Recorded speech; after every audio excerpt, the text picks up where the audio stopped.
نحمده ونصلي على رسوله الكريم اما بعد فاعوذ بالله من الشيطان الرجيم بسم الله الرحمن الرحيم رب اشرح لي صدري ويسر لي امري واحلل عقدة من لساني يفقهوا قولي اللهم ارزقنا اخلاص الہی آمین۔ لیسن نمبر 21 سورۃ البقرہ آیت نمبر 151 سے لے کر 152 تک انشاءاللہ۔ اللہ سبحانہ تعالیٰ فرماتے ہیں کما ارسلنا فیکم، کما جیسا کہ ارسلنا بھیجا ہم نے فیکم تم میں رسولن ایک رسول۔ رسول سے مراد یہاں پر نبی اکرم صلی اللہ علیہ وسلم ہے، منکم تم میں سے۔ اللہ تعالیٰ فرماتے ہیں کہ اے مسلمانوں، جیسے تمہیں شریعت اسلامیہ دیا ویسے ہی رسول اللہ صلی اللہ علیہ وسلم کی بعثت بھی تمہارے لیے ایک نعمت ہے جو تم ہی میں سے آئے۔ تو آپ صلی اللہ علیہ وسلم کا بھیجا جانا بھی ہم امت کے لوگوں کے لیے نعمت ہے۔ سورہ آل عمران کی آیت نمبر 164 میں اللہ تعالیٰ فرماتے 164 لقد من اللہ علی المؤمنین، البتہ تحقیق احسان کیا اللہ نے مومنوں پر، اذ بعث فیہم رسولا، ان میں سے ہی ایک رسول بھیجا، من انفسہم انہی کے نفسوں میں سے، یتلو علیہم آیاتہ ویزکیہم ویعلمہم الکتاب والحکمہ، جو تم پر اللہ کی آیتیں پڑھتا ہے، تمہارا تزکیہ کرتا ہے اور تمہیں کتاب اور حکمت سکھاتا ہے۔ اس سورہ آل عمران کی آیت نمبر 164 تھی۔ تو آپ صلی اللہ علیہ وسلم کا رسول بن کر آنا ہم سب پر ایک نعمت ہے، اللہ کا احسان ہے۔ وہ ہم پر قرآن پڑھتے ہیں، جیسے کہ اللہ تعالیٰ فرماتے ہیں یتلو علیکم، وہ تلاوت کرتے ہیں تم پر آیاتنا، ہماری آیات۔ آپ صلی اللہ علیہ وسلم نے ہم پر قرآن پڑھا، ہمیں قرآن سکھایا۔ وَيُزَكِّيكُمْ، اور وہ پاک کرتا ہے تم کو۔ آپ صلی اللہ علیہ وسلم نے ہمارا تزکیہ نفس کیا۔ وَيُعَلِّمُكُمُ الْكِتَابَ، اور وہ سکھاتے ہیں تم کو کتاب یعنی قرآن، والحکمہ، اور حکمت۔ حکمت سے مراد یہاں پر رسول اللہ صلی اللہ علیہ وسلم کی احادیث ہیں، سنت ہے۔ تو وہ کتاب اور سنت کی تعلیم دیتے ہیں۔ وَيُعَلِّمُكُمْ، اور وہ سکھاتے ہیں تم کو، مَا لَمْ تَكُونُوا، جو نہیں تھے تم، تعلمون، تم جانتے۔ آپ صلی اللہ علیہ وسلم نے ہمیں وہ کچھ سکھایا جو ہم نہیں جانتے تھے۔ تو رسول اللہ صلی اللہ علیہ وسلم ہمارے لیے ایک بے مثال تربیت لے کر آئے، اور اس بے مثال تربیت کے ذریعے آپ صلی اللہ علیہ وسلم نے ہماری دینی اور اخلاقی اصلاح فرمائی، ہمیں قرآن و سنہ کی تعلیم دی اور ہمارا تزکیہ بھی کیا۔ تو آپ کے آنے سے اس امت کی کایا ہی پلٹ گئی، یعنی ہم لا علم تھے، اللہ نے آپ صلی اللہ علیہ وسلم کے ذریعے ہمیں علم دیا۔ ہم عربوں کی حالت اگر دیکھیں تو ان کے دل پھٹے ہوئے تھے، آپ صلی اللہ علیہ وسلم کے ذریعے ان کے دلوں میں محبت پیدا کی گئی، آپ صلی اللہ علیہ وسلم کے ذریعے اس جگہ پر امن قائم کیا گیا۔ اور جو سب سے پہلی چیز، اگر آپ اس پر نمبرز لگا دیں، یتلو علیکم آیاتنا نمبر 1، اور نمبر 2 ویزکیکم، اور نمبر 3 ویعلمکم الکتاب، اور نمبر 4 حکمہ۔ یہ 4 نکاتی ایجنڈا آپ صلی اللہ علیہ وسلم کو دے کر بھیجا گیا۔ یہی سلیبس ہے ہماری کلاس کا بھی، کیونکہ یہی سلیبس نبی اکرم صلی اللہ علیہ وسلم دے کر بھیجے گئے۔ سب سے پہلی چیز دیکھیں، یتلو علیکم آیاتنا، وہ سکھاتے ہیں یا پڑھتے ہیں، تلاوت کرتے ہیں تم پر اللہ کی آیات۔ تو تجوید سے قرآن کو پڑھنا، جس لہجے پر اللہ تعالیٰ نے نبی اکرم صلی اللہ علیہ وسلم کو قرآن سکھایا اسی لہجے پر پڑھنا۔ تجوید رسول اللہ صلی اللہ علیہ وسلم کے لب و لہجے کے مطابق قرآن پڑھنے کو کہتے ہیں۔ تو قرآن کی تلاوت کا حق ادا کرنے کی کوشش کرنی ہے، اس چیز میں اپنے آپ کو آگے بڑھانا ہے۔ اور قرآن کا ماہر کل قیامت کے دن کرام بررہ کے ساتھ ہوگا، اس بارے میں حدیث ملتی ہے. حضرت عائشہ رضی اللہ تعالیٰ نے اس کی راویہ ہیں، کہتی ہیں کہ نبی اکرم صلی اللہ علیہ وسلم نے فرمایا قرآن مجید کی تلاوت میں مہارت رکھنے والا شخص لکھنے والے عزت دار فرشتوں کے ساتھ ہوگا. یہ لکھنے والے جو ہے نا، یہ قرآن لکھنے کا کام کرتے ہیں فرشتے، ان کا نام کرام بررہ ہے. یہ ان کے ساتھ ہوں گے. اور وہ شخص جو تلاوت کرنے میں اٹکتا ہے، تلاوت کرنے میں اٹکن آ جاتی ہے جس کو، اس کے لیے بھی دوہرا اجر ہے. اسے مسلم نے روایت کیا ہے. یعنی محنت شرط ہے. اور ہم سب یہ جانتے ہیں کہ یہ قرآن دل پر اترا تو یہ دل پر تو براہ راست اثر کرتا ہی ہے، یہ روح پر بھی اثر کرتا ہے. اور اللہ تعالیٰ نے نبی اکرم صلی اللہ علیہ وسلم کے ذریعے اس کو خوبصورت آواز میں پڑھنے کا بھی ہمیں حکم دیا ہے. قرطبی کی حدیث ہے، آپ صلی اللہ علیہ وسلم نے فرمایا قرآن کو اپنی آواز کے ساتھ زینت دو. آپ اچھی خوبصورت آواز میں قرآن کی تلاوت کریں تو اس سے آپ کی روح بھی مضبوط ہوتی ہے اور دل بھی. اور اگر امت مسلمہ ہونے کے ناطے میں یہ دین کا کام اگر کرنا چاہتی ہوں، آپ میں سے ہر کوئی اگر یہ سوچتا ہے کہ ایز امت مجھے یہ کام کرنا ہے، آگے دین پہنچانا ہے، تو سب سے پہلی چیز جس کو ٹھیک کرنے کی ضرورت ہے وہ تجوید ہے. یہ دین کا کام ہو نہیں سکتا اگر قرآن پڑھنا ہی نہیں آتا تو. اس لیے اس کو سیکھنے میں آپ نے اور میں نے کھپانا ہے، اپنے آپ کو تھکانا ہے، اور باقاعدہ یہ سوچنا ہے کہ میں اچھا قرآن پڑھنا چاہتی ہوں، مجھے بس آ جائے. یہ تڑپ، یہ شوق اپنے اندر ہم سب کو لگانا چاہیے. کیونکہ جیسا تیسا قرآن پڑھنے سے ایک تو اس کا مطلب خراب ہو جاتا ہے، دوسرا اس کا اثر بدل جاتا ہے. جو بھی جیسا تیسا قرآن پڑھتا، آپ دیکھیں جیسے اردو کی طرح بہت سارے لوگ قرآن پڑھتے ہیں، اس کا کوئی اثر نہیں، معنی بھی بدل جاتے ہیں قرآن کے، عربی کی مینز چینج ہو جاتے ہیں. اس لیے کلاس میں آپ دیکھیں سب سے پہلی چیز جس پر آپ کو فوکس کروایا جا رہا ہے وہ تجوید ہے. اور آپ کی تفسیر ٹیچر ہونے کے باوجود بھی میں ایز لیڈر آپ کی تجوید پر بھی فوکس ہوں. آپ کا تجوید ٹیچر کا پڑھانا، میں اس پر بھی فوکس ہوں. ان کی تجوید کیسی انہوں نے پڑھائی میں اس کی لسننگ کرتی ہوں. پھر اس کے بعد آپ نے اس کو کیسے پڑھا یہ بھی سنتی ہوں. اور پھر اس کے ٹیسٹ میں آپ کا رزلٹ کیا آیا اس پر بھی میں فوکس ہوں. تو ایسا نہیں ہے کہ تفسیر ٹیچر کو تجوید کا پتہ نہیں، تجوید ٹیچر کو تفسیر کا پتہ نہیں، ایسا نہیں ہے. یہاں کوئی ایسا سسٹم نہیں ہے. الحمدللہ ہم پوری طرح سے کنیکٹڈ ہیں. عموماً ایسا ہوتا ہے نا کہ ہر سبجیکٹ کے الگ الگ ٹیچرز کو ایک دوسرے کے سبجیکٹس کے بارے میں پتہ نہیں ہوتا، لیکن یہاں ایسا نہیں ہے.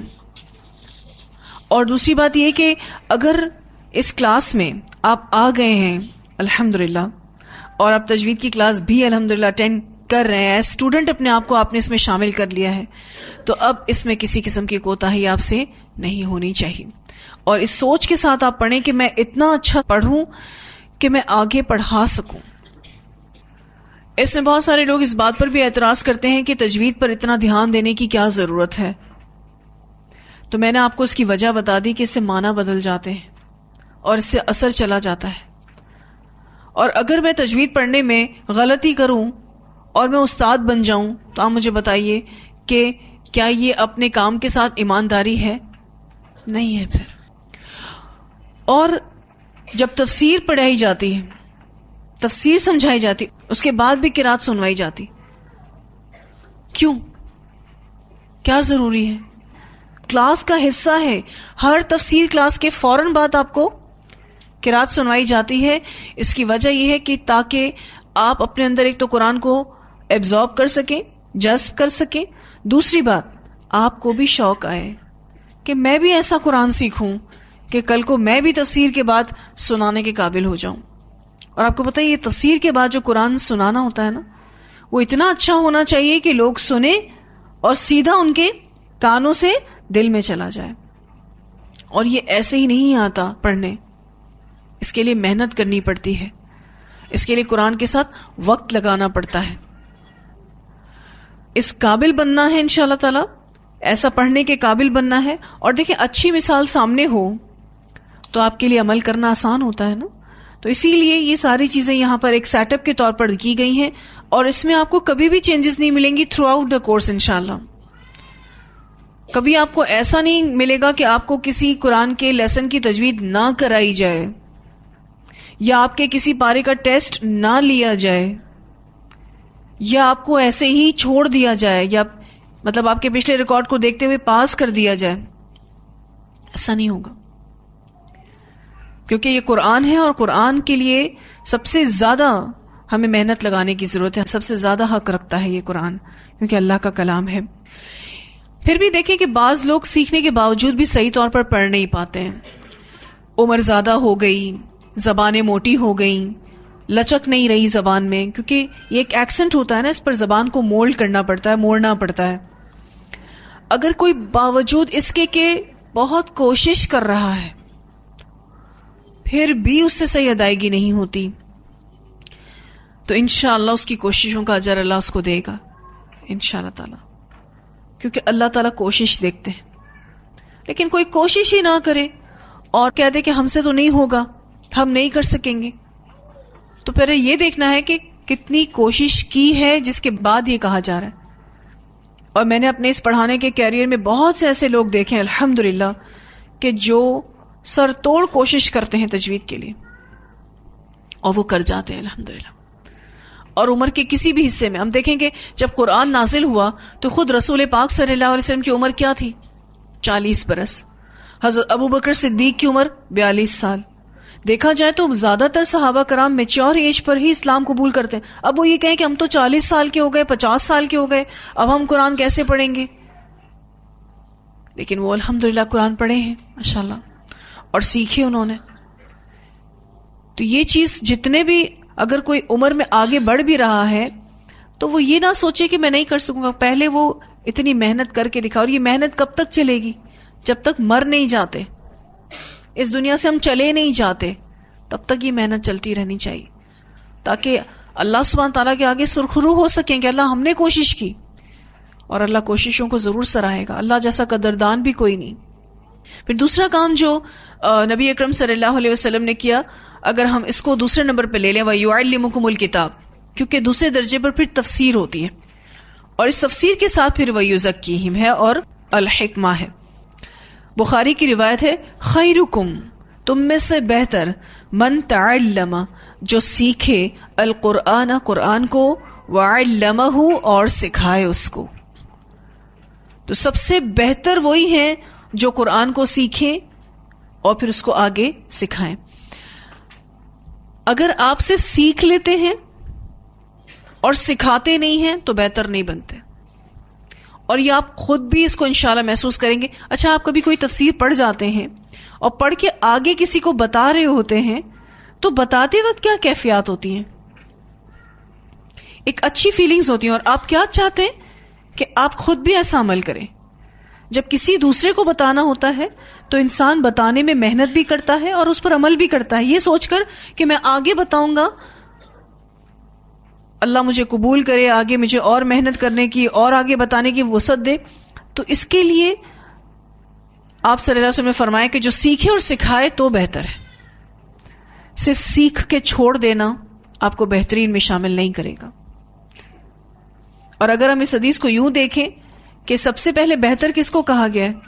سیکھنے والے کو، اور پھر سکھانے والا، کیونکہ وہ سیکھے گا تو سکھائے گا نا. اگر وہ سیکھے ہی نہ تو پھر کہاں سے سکھائے گا.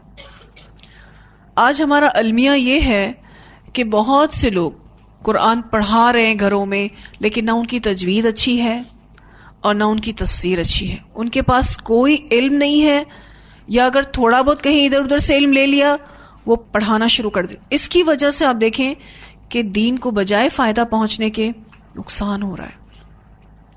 اور ایک پراپر وے میں تعلیم حاصل کرنے کا رجحان جو رسول اللہ صلی اللہ علیہ وسلم کے دور سے ہی تھا، دین کو سیکھنا، برابر سیکھنا اور پھر پہنچانا، وہ سسٹم جیسے ختم ہوتا جا رہا ہے. اور اگر کوئی کسی سے دین لے بھی رہا ہے تو وہ اس سے پوچھنے کے لیے تیار نہیں ہے کہ آپ یہ بات کہاں سے اور کیسے بتا رہے ہیں. اور غلط تجوید کے باوجود بھی اپنے بچوں کو ہم ان مدرسوں میں پڑھنے کے لیے بھیج رہے ہوتے ہیں. اور پھر اس کے بعد وہ اس زبان پر، اس لہجے پر جب اپنے آپ کو سیٹ کر لیتے ہیں، پھر اس کے بعد ان کی تجوید ٹھیک کرنا بہت مشکل ہوتا ہے. ایسے کئی کیسز الحمدللہ ہم نے سیٹ کرنے کی کوشش کی کہ بچے بہت ہی بری پروناؤنسیشن کے ساتھ آتے ہیں، اور پھر اس کے بعد اس غلط لہجے کو نکالنا اور صحیح لہجہ قرآن کا بٹھانا اتنا مشکل کام ہے. شروع سے ہی اگر اس چیز پر محنت کی جائے تو، جیسے ہم اپنا حال دیکھ رہے ہیں، جو ہم نے قرآن پڑھا اس سے پہلے جب تجوید سے نہیں پڑھا تھا تو اردو کی طرح قرآن پڑھا، جیسے اردو پڑھتے ہیں، مجہول پڑھا.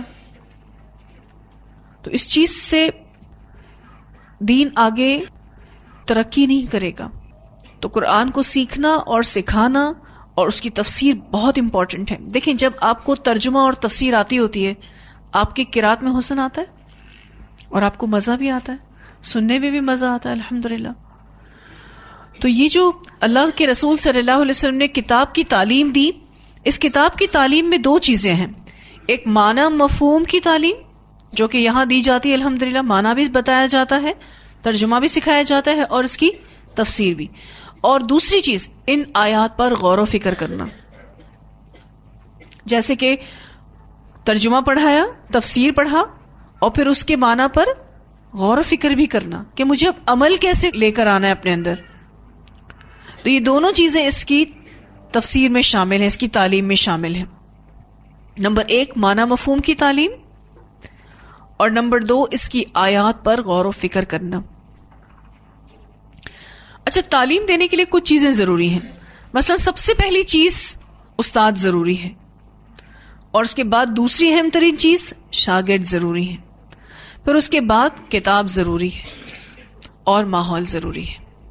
جب یہ 4 چیزیں مل جاتی ہیں تو ایک بہت اچھا اکیڈمک سیشن سٹارٹ ہو جاتا ہے، ایک بہت اچھا تعلیمی سلسلہ شروع ہو جاتا ہے. نمبر 1 استاد ہو، اچھا مخلص تربیت یافتہ تعلیم یافتہ استاد ہو، اور پھر مخلص شاگرد ہوں، طالب علم ہوں جو واقعی علم کی طلب رکھتے ہوں، اور تیسری چیز ان کے پاس کتابیں ہوں، اور چوتھی چیز ماحول ہو. اچھا، ماحول ضروری ہے، بہت ضروری ہے. ماحول اتنا ضروری ہے کہ آپ دیکھیں کتنا کچھ تو ہم صرف ماحول سے سیکھتے ہیں، کتنا کچھ. مثلا آپ اپنے ساتھ جو ساتھی ہیں، آپ جو گروپ لیتے ہیں، آپ اپنے ساتھیوں سے سیکھتے ہیں، کتنا کچھ سیکھتے ہیں. یہاں بیٹھ کر آپ اپنے استاد سے سیکھتے ہیں، پھر اس کے بعد آپ اپنے انچارج سے سیکھتے ہیں، وہ بھی آپ کا استاد ہے، پھر اس کے بعد آپ اپنے ساتھیوں سے سیکھتے ہیں. پھر یہاں ماحول میں جو موومنٹس ہو رہی ہوتی ہیں، کوئی اٹھتا ہے، کوئی بیٹھتا ہے، کوئی بولتا ہے، کوئی جاتا ہے، کوئی چلتا ہے، کوئی کچھ سکھا جاتا ہے، یہ بھی چیزیں ہمیں سکھا رہی ہوتی ہیں. اور اس ماحول کو ہی مینٹین کرنا مشکل کام ہے. جن لوگوں کے پاس یہ ماحول نہیں ہے، جس ماحول میں ابھی آپ بیٹھے ہیں، ان سے آپ پوچھیں کہ پڑھنا کتنا مشکل کام ہے بغیر ماحول کے. مثلا جو آن لائن اسٹوڈنٹس ہیں ہمارے، ان سے کوئی پوچھے کہ کلاس میں آنا، کلاس میں آ کر بیٹھنا اور اپنے ٹیچر کو روبرو دیکھتے ہوئے اس سے پڑھنا، اس کی کیا بات ہے، اور گھر بیٹھ کر تفسیر کرنا، کبھی کوئی بلا رہا ہے، کبھی کدھر اٹھ رہے ہیں، کبھی کیا اور کبھی کیا، کیسا فرق ہے دونوں میں. آپ یہاں 1 گھنٹہ بھی بیٹھ کر تفسیر کر جاتے ہیں نا، 2 گھنٹے بیٹھ کر تفسیر کر جاتے ہیں، آپ کو پتہ نہیں چلتا اور آپ کا کام ہو جاتا ہے. آپ یہی 2 گھنٹے کی تفسیر آپ بغیر ماحول کے کر کے دکھائیں تو آپ کو اس میں مشکل ہوگی. اور اسی طرح سے ازبر بھی نہیں ہوتا، اس طرح سے اندر ایبزارب بھی نہیں ہوتا جس طریقے سے کلاس میں بیٹھ کر، کیونکہ آپ اس کے لیے مشقت کر کے پہنچے ہیں نا. خیر، جو کوئی مجبور ہوتا ہے تو اللہ تعالیٰ اس کو سکھانے پر بھی قادر ہے. کچھ لوگ کہتے ہیں کہ جی ہم گھر میں ہی تفسیر پڑھ لیتے ہیں، ہمیں کلاس میں آنے کی اور ٹیچر سے پڑھنے کی ضرورت نہیں ہے. آپ یقین کیجئے بہت سی چیزیں ہم بغیر استاد کے سیکھ ہی نہیں سکتے. بغیر ٹیچر کے بہت ساری باتیں ایسی ہوتی ہیں جو ہمیں سمجھ نہیں آتی ہیں. ہم جب خود سے کسی کتاب کا مطالعہ کرتے ہیں اور جب ہم کسی پڑھے لکھے استاد کے ساتھ اس کا مطالعہ کرتے ہیں، اس میں زمین آسمان کا فرق ہے. اور جیسے یہ ایک پورا پروسیس ہے، جیسے میں آپ سے کہہ رہی ہوں ایک تعلیمی سلسلہ ہوتا ہے، ایک ایجوکیشنل سسٹم ہوتا ہے پورا. جس میں ٹیچر بھی ہوتا ہے, اسٹوڈنٹس بھی ہوتے ہیں, اور بکس بھی ہوتی ہیں, اور ایٹماسفیئر بھی ہوتا ہے. ٹھیک ہے, یہ بالکل اسی طرح سے ہے جیسے ایک کھانا بنتا ہے, باقاعدہ ایک پروسیس سے کھانا بنتا ہے, ایک پورے ایک طریقے سے گزرتا ہے. آپ کچا تو کچھ نہیں کھا سکتے, پہلے وہ کھانا بنتا ہے, وہ الگ پروسیس ہے. پھر اس کے بعد آپ اس کو جب کھاتے ہیں اور اس کو چبا کے اتارتے ہیں, ایک پروسیس کے ذریعے اتارتے ہیں, دھیرے دھیرے دھیرے جب آپ اس کو کھا کے اتارتے ہیں تو وہ آپ کے جسم کا حصہ بنتا ہے. آپ اس کو ایسے ہی انڈیل لیں پیٹ میں, وہ آپ کے جسم کا حصہ نہیں بنے گا. بالکل اسی طرح سے یہ پڑھنے کا بھی عمل ہے کہ جیسے کھانا بنتا ہے. اچھا, کبھی ہم نے ایسا نہیں کیا کہ اب بھوک لگ رہی ہے, بے شک آدھا کھانا بنائے ہم کھا لیں کچا, کبھی نہیں, بلکہ بھوک کو برداشت کرتے کہ نہیں کھانا پک جائے پھر کھائیں گے, کچا نہیں کھایا جائے گا. اسی طرح سے علم حاصل کرنے میں بھی آپ کو صبر چاہیے اور آپ کو حلم چاہیے. دھیرے دھیرے ہر چیز میں اس طریقے سے کوپ اپ کیجئے کہ آپ اپنے آپ کو کسی قابل بنا سکیں انشاءاللہ. اس میں حوصلہ بھی چاہیے اور صبر بھی چاہیے. کچھ اسٹوڈنٹس آتے ہیں, باجی ہمیں تجوید کب آئے گی, ہمیں تفسیر کب آئے گی, ہم کس طریقے سے کب ایسا پڑھانا سیکھیں گے. تو اتنی جلدی نہیں ہوتا کچھ بھی, اس میں سالوں لگتے ہیں. کسی جگہ پر بیٹھ کر پڑھانا, اس کے پیچھے بہت سالوں کی مشقت ہے.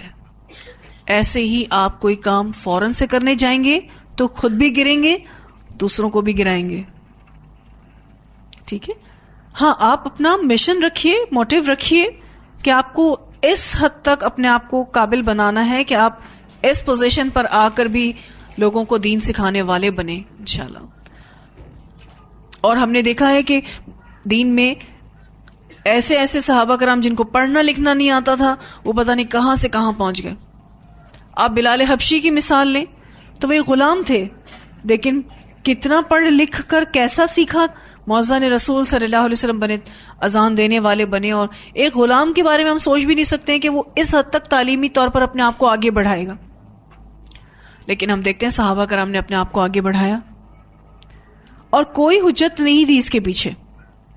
تو یہ جو چیزیں نبی اکرم صلی اللہ علیہ وسلم نے کی ہمارے ساتھ, یتلو علیکم آیاتنا, تو سب سے پہلے آپ نے اس آیت پر عمل کرنے کے لیے تجوید بہت بہتر کرنی ہے. آپ کا ایک پارہ کمپلیٹ ہو چکا ہے, آپ کا دوسرا پارہ شروع ہو چکا ہے, اور انشاءاللہ مجھے امید ہے آپ سے, ایک اچھی امید ہے آپ سے کہ اگر آپ نے 5 پارے تجوید کے ساتھ اچھے سے پڑھ لیے, آپ 25 پارے بآسانی پڑھ جائیں گے انشاءاللہ. لیکن اگر یہ 5 پاروں میں آپ نے اپنی محنت کو کمزور کر دیا یا اپنے آپ کو پیچھے کر لیا, کبھی کیا اور کبھی نہیں کیا, ہوم ورکس چھوڑ دیے, تو آپ اس 25 کے قابل بھی نہیں رہے. کیونکہ یہ رولز اینڈ ریگولیشنز جو 5 پاروں کے درمیان آپ کو سکھائے جائیں گے, وہ اتنے الحمدللہ ریپیٹ ہوتے ہیں قرآن میں کہ آپ کو 70-80% تجوید آ جاتی ہے ایز پر رول. صرف اور صرف وہ جو 25 پاروں کی ریسیٹیشن ہوتی ہے نا, اس میں کچھ خاص الخاص احکامات تجوید کے وہ سکھائے جاتے ہیں اور آپ کی زبان پر اس کو رواں کیا جاتا ہے اس ٹیکسٹ کو. ورنہ رولز اینڈ ریگولیشنز تو ادغام پورے قرآن میں ادغام وہی چلے گا, اور جو رولز اینڈ ریگولیشنز آپ پڑھیں گے پورے قرآن میں ایک ہی ہوتے ہیں, کہیں الگ الگ تو نہیں ہے کہ پہلے پارے کے قانون الگ ہیں, دوسرے پارے کے قانون الگ ہیں. اللہ کا شکر ہے کہ اللہ نے ہمارے لیے ایسی مشکل نہیں ڈالی. تو جتنے بھی اسٹوڈنٹس اور لسنرز الحمدللہ یہاں بیٹھے ہیں, میں ایک ہمبل ریکویسٹ کروں گی, ایک عاجزانہ ایک درخواست کروں گی آپ سے کہ کوئی بہانے, کوئی عذر اپنی تعلیم کے لیے نہ دیں. اللہ نہ کرے اگر وہ عذر اور وہ بہانے اللہ کے مطابق صحیح نہ ہوئے تو اللہ ہمیں ان عذر بہانوں کے حوالے کر دے گا, پھر ہم کچھ نہیں کر سکیں گے. ایک ہمبل ریکویسٹ ہے کہ آپ اپنی تعلیم میں کسی قسم کی کمی نہ چھوڑیں اور ایک سے بڑھ کر ایک ہونے والے ہوں انشاءاللہ تعالی. اپنے ساتھی کو بھی آگے بڑھائیں اور خود بھی آگے بڑھیں انشاءاللہ تعالی. پھر یہ جو وَيُزَكِّيكُمْ ہے, یہ جو تزکیہ نبی اکرم صلی اللہ علیہ وسلم نے کیا کہ بری عادتوں کو آہستہ آہستہ نکلوایا اور اس کی جگہ اچھی عادتیں آپ صلی اللہ علیہ وسلم نے سکھائیں, اسی کو تزکیہ کہتے ہیں. بری عادتوں کو نکالنا اور اچھی عادتوں کو لے کر آنا. مثلا اگر ہم کوئی بری عادت چھوڑتے ہیں اور اس جگہ کو خالی چھوڑ دیں تو کیا یہ صحیح ہوگا؟ نہیں. جو بری عادت نکلی ہے اس کی جگہ اچھی عادت آنی چاہیے. یہ ریپلیسمنٹ ہے. غلط چیز جائے تو اچھی چیز آئے, خالی جگہ نہیں چھوڑنی. مثلا آپ کو زیادہ سونے کی عادت تھی, مثلا اب یہ اچھی ہے یہ بری ہے یہ آپ جانتے ہیں, جو جس کی عادت ہو. اس میں جب آپ یہ دیکھتے ہیں کہ اب آپ اپنے آپ کو مینج کرتے ہیں کہ جتنا سونا چاہیے اتنا سوتے ہیں, باقی ٹائم آپ نہیں سوتے, تو جاگ کے کیا کریں گے؟ کچھ نہ کچھ اچھا پازیٹیو کرنا ہے. اسی طرح سے اگر اللہ نہ کرے کوئی اور بری عادتیں ہوں کسی میں, وہ نکلے, جیسے ہو سکتا ہے کہ کوئی موسیقی سننے کا عادی ہو تو اس کو نکالنا ہے, بری عادت نکالنی, اب اس کی جگہ قرآن سنیں, تلاوت قرآن سنیں. سو یہ ریپلیسمنٹ مسٹ ہے, ضروری ہے. تو اچھے اعمال انسان تبھی کر سکتا ہے جب وہ اپنا تزکیہ لے, اور یہ تزکیہ رسول اللہ صلی اللہ علیہ وسلم نے ہمارا کیا. تزکیہ کا جو فائدہ ہوتا ہے نا, وہ یہ ہوتا ہے کہ آپ کو برائیوں کا پتہ چل جاتا ہے اور آپ کو اچھائیوں کا بھی پتہ چل جاتا ہے. تو جب برائیوں کا پتہ چلتا ہے انسان برائی نکالتا ہے, اور اچھائیوں کا پتہ چلتا ہے تو اچھائیاں لاتا ہے اپنے اندر. تو صرف علم نہیں سیکھنا بلکہ اپنا تزکیہ بھی کرنا ہے. جیسے آپ دیکھتے ہیں کہ کلاس میں, کلاس کے بعد, کلاس کے دوران کچھ نہ کچھ اصلاحی چیزیں آپ کے لیے ہم بتاتے رہتے ہیں. آپ کا تزکیہ کرنا ایز ٹیچر, ایز استاد ہمارے پر فرض ہے.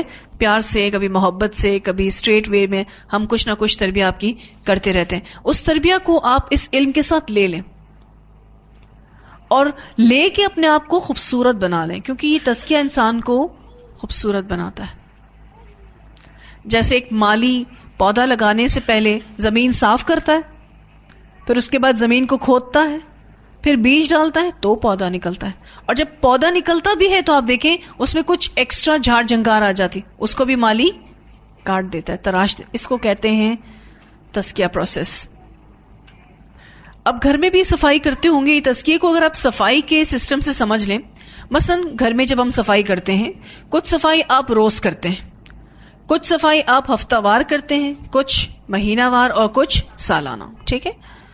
جب آپ صفائی کرنے بیٹھتے ہیں اپنے گھر کی دیواروں کی یا کھڑکیوں کی, دروازوں کی, یا جو بھی آپ جس جگہ کی بھی آپ صفائی, آپ اس میں کپڑا کیسا استعمال کرتے ہیں, صاف یا گندا؟ تو صفائی تو گندی چیز کی کرنی ہے, لیکن کپڑا صاف چاہیے, کیونکہ گندے کپڑے سے گندگی صاف نہیں ہوتی. گندگی صاف کرنے کے لیے بھی صاف کپڑا چاہیے. اور آپ جو روز صفائی کرتے ہیں, آپ کہیں کہ روز نہیں کرتے, مہینے میں ایک بار کر دیتے ہیں یا سال میں ایک بار کرتے ہیں, چلے گا. جو صفائی روز کرنے کی ہے وہ روز ہی ہونی چاہیے. جو تزکیہ روز کرنے کا ہے وہ روز ہی ہونا چاہیے. ایسا نہیں ہو سکتا کہ میں کہوں کہ آج میں نے اپنے گھر کی صفائی کر لی, اب میں ایک ہفتے بعد دیکھوں گی اس کو. نہیں, اپنی صفائی کے حساب سے بھی دیکھ لیں. ایک دن نہا لیں, کہیں آپ ایک مہینے بعد نہائیں گے, نہیں ہو سکتا, پاسبل ہی نہیں ہے.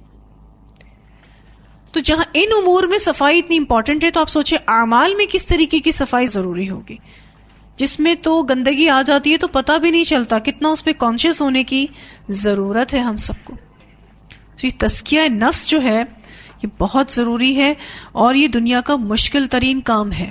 اپنی اصلاح کرنا, اپنے آپ کو صاف رکھنا, یہ دنیا کا مشکل ترین کام ہے, اور اس میں ہر اعتبار سے اپنے آپ کو آگے بڑھانا ہے. بہت سے ایسی غلطیاں, کوتاہیاں, برائیاں ہم اپنی خود ہی جانتے ہیں, کوئی نہیں جانتا. قرآن ہمیں آئینہ دکھاتا ہے, قرآن ہمیں سکھاتا ہے کہ یہ چیز بھی ہماری صحیح نہیں ہے, اب اس کو ٹھیک کرنا تو ہمیں خود ہی ہے. تو اخلاقی صفائی بھی شعوری طور پر انشاءاللہ کرنی ہوگی. پھر آپ دیکھیے کہ جب صفائی ہمیں کرنی ہوتی ہے گھر میں, تو ہمیں صفائی کی چیزوں کی بھی ضرورت ہوتی ہے. بغیر ان چیزوں کے ہم صفائی نہیں کر سکتے. تو تزکیہ نفس کے لیے بھی قرآن و سننا ضروری ہے, اس کے بغیر تزکیہ نفس نہیں ہوتا. ایسا ماحول بھی ضروری ہے, اور اللہ اگر دے دے ایسا ماحول تو اس ماحول کے ساتھ مکمل طور پر جڑے رہیں. اور ایسے ہی کوئی نہیں کہہ سکتا کہ جی ہم بیٹھے ہیں اور ہم کہیں صفائی ہو جائے اور وہ ہو جائے. ایسا ہو سکتا ہے؟ اس کے لیے کیا کرنی پڑتی ہے؟ صفائی کے لیے محنت کرنی پڑتی ہے. تو اپنی صفائی کرنے کے لیے بھی محنت کرنی پڑتی ہے. اور باقاعدہ آپ دیکھیں کچھ لوگ بڑے پریشان ہوتے ہیں, کچھ ایسی عادتیں ہوتی ہیں جس کو چھڑانا پڑتا ہے ان کو, تو آ کے پریشان ہو رہے ہوتے ہیں کہ باجی ہم سے نہیں چھوٹتی یہ بات. کچھ خواتین آ کر کہتی ہیں کہ غیبت کی اتنی عادت ہو گئی ہے کہ چاہتے ہیں کہ نہیں کریں لیکن پھر بھی ہو جاتی ہے, اس کا کیا کریں؟ تو میں ان کو یہی کہتی ہوں کہ آپ محنت کریں گے, آپ ہی کی محنت سے یہ چیز چھوٹے گی, کوئی اور تو محنت نہیں کر سکتا آپ کی جگہ. آپ کو کوئی سکھا سکتا ہے, سمجھا سکتا ہے, باقی اس کام کو نہیں کرنا تو آپ ہی کے بس میں ہے. تو کچھ عادتیں اتنی پختہ ہو جاتی ہیں کہ جس کو نکالنا انتہائی مشکل ہوتا ہے. تو جو چیز جتنی زیادہ گندی ہوتی ہے اس کی صفائی اتنی ہی مشکل ہوتی ہے. اور پھر آپ دیکھیں کہ جو اللہ تعالیٰ نے ہمیں تزکیہ نفس کا ایک عمل سکھایا اگر بالفرض, تو اس کو مینٹین بھی کرنا ہے. ایسا نہیں ہوگا کہ آج میں اپنے اندر سے اگر کوئی غلط چیز نکالوں تو وہ دوبارہ نہیں آ سکتی, وہ دوبارہ بھی آ سکتی, اس کو بھی شعور کے ساتھ نکالنا. تو یہی چیز نبی اکرم صلی اللہ علیہ وسلم نے کی کہ یتلو علیکم آیاتنا ویزکیکم ویعلمکم الکتاب والحکمہ ویعلمکم ما لم تکونوا تعلمون. اور دنیا میں کوئی ایسا ذریعہ نہیں تھا, جو آخر میں بات ہو رہی نا ویعلمکم ما لم تکونوا تعلمون, اور سکھاتا ہے تمہیں جو نہیں تم جانتے. تو دنیا میں کوئی ایسا ذریعہ نہیں تھا کہ لوگ سیکھتے وہ چیز جو آپ صلی اللہ علیہ وسلم کے ذریعے سکھائی گئی. کوئی اور ذریعہ تھا ہی نہیں, آپ صلی اللہ علیہ وسلم کے ذریعے ہی اللہ تعالیٰ نے سکھایا, کوئی اور ذریعہ نہیں تھا. اور ہم سب اچھے سے جانتے ہیں کہ جو قرآن کی تفسیر کرتا ہے اس کے لیے ضروری ہے کہ وہ احادیث کے ذریعے اس کو کرے, کیونکہ سب سے پہلے اس قرآن کے مفسر رسول اللہ صلی اللہ علیہ وسلم تھے. اسی لیے فرمایا وَيُعَلِّمُكُمُ الْكِتَابَ وَالْحِكْمَةَ, کیونکہ حکمت سے مراد یہاں پر حدیث رسول صلی اللہ علیہ وسلم ہے. وہ سنت طریقہ ہے, وہ عملی طریقہ ہے جو آپ صلی اللہ علیہ وسلم نے ہمیں سکھایا ہے.